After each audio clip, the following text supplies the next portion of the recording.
A funeral is supposed to be about grief. In Tehran, on the 3rd of July 2026, it became a scoreboard. When the Saudi delegation stepped forward to pay respects to Ali Khamenei, the Qari did not read just any verse. He read Ale Imran, verse 13. Indeed, there was a sign for you in the two armies that met in battle, one fighting for the cause of Allah and the other in denial. The believers saw their enemy twice their number, but Allah supports with His victory whoever He wills. Surely in this is a lesson for people of insight. This verse was not a simple verse. It was a passage recalling Badr, where a small, outmatched band of believers overcame a much larger army by the will of God. Badr was fought on land that is Saudi Arabia today, and the verse was not read by accident. This verse was chosen carefully to match the state of Saudi Arabia today, to taunt it, to warn it not to align with the forces of evil as it is doing right now, and also to advise it that if it chooses Ummah and Islam over everything else, Allah will certainly be with the believers and grant victory to them. This is why this moment from Khamenei's funeral is being talked about the most. Iran warned Saudi Arabia multiple times not to ally with those oppressing the Ummah, but these warnings were ignored. Saudi Arabia instead always cared about its image and its tourism, gave a few condemnations here and there, and that's it. Now that this clip of Iran taunting Saudi Arabia with a verse is going viral, what is the issue with it? That verse is indeed a taunt directed at them, but it also conveys a message and offers advice. There is still time for them to join hands and unite as companions under Prophet Muhammad sallallahu alaihi wasallam in the spirit of the Battle of Badr, where Allah granted them an impossible victory. This victory was so significant that it altered the course of history thereafter. Khamenei was eliminated in an American strike on his residence on the 28th of February. His granddaughter, his son-in-law, and his daughter-in-law all died alongside him. Even after his death, his legacy continued, and Iran stood strong, the way Khamenei used to stand against the aggressors. The war that followed was one Iran was expected to lose. It didn't. Tehran is reported to have emerged with the Strait of Hormuz slipping further under its control. A nation that buried its leader and still stood taller than the nation that attacked him. Saudi Arabia, entrusted with the guardianship of Islam's two holiest mosques, reportedly maintained a quiet alignment with Washington throughout. Some reports go further, covert strikes against Iran itself, while those reports remain unverified. The truth is, the Ummah was indeed disheartened by the actions of Saudi Arabia. Over the years, Saudi Arabia seems to be worried about its tourism much more than Islam itself.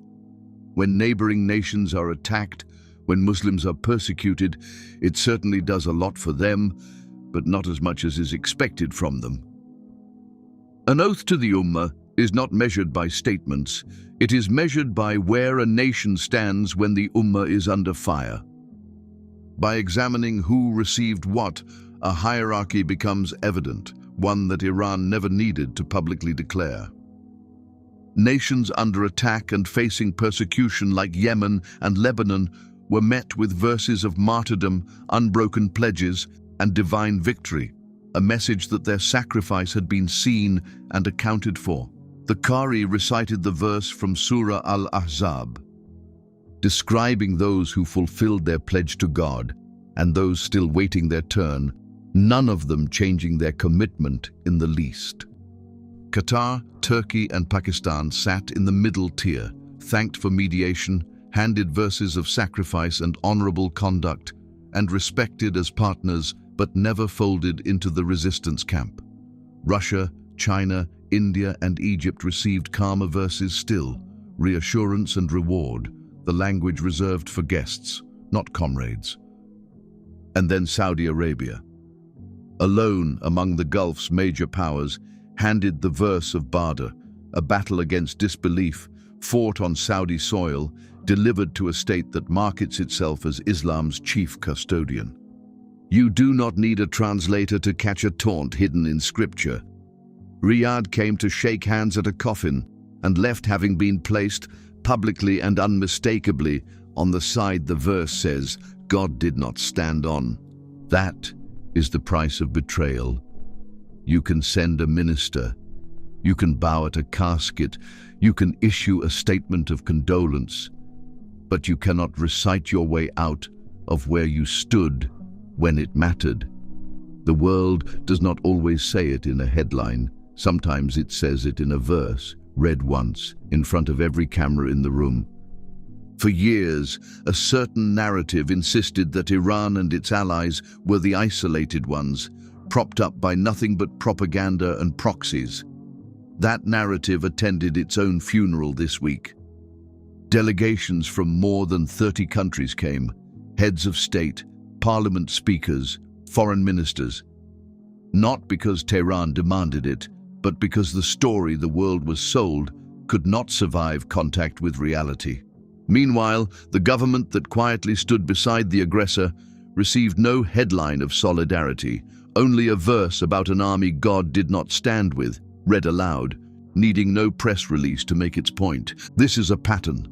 History keeps repeating itself.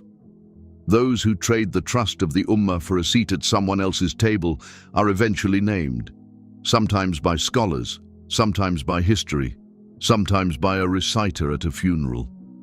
And those the world spent years lying about, sanctioning and sidelining, walk away from moments like this with something no propaganda budget can purchase: recognition, delegation by delegation, and verse by verse. A funeral told the truth that years of headlines tried to bury. Sometimes the loudest statement in geopolitics is not a speech, it is a single verse, chosen with precision and never explained. May Allah unite the Ummah. Ameen.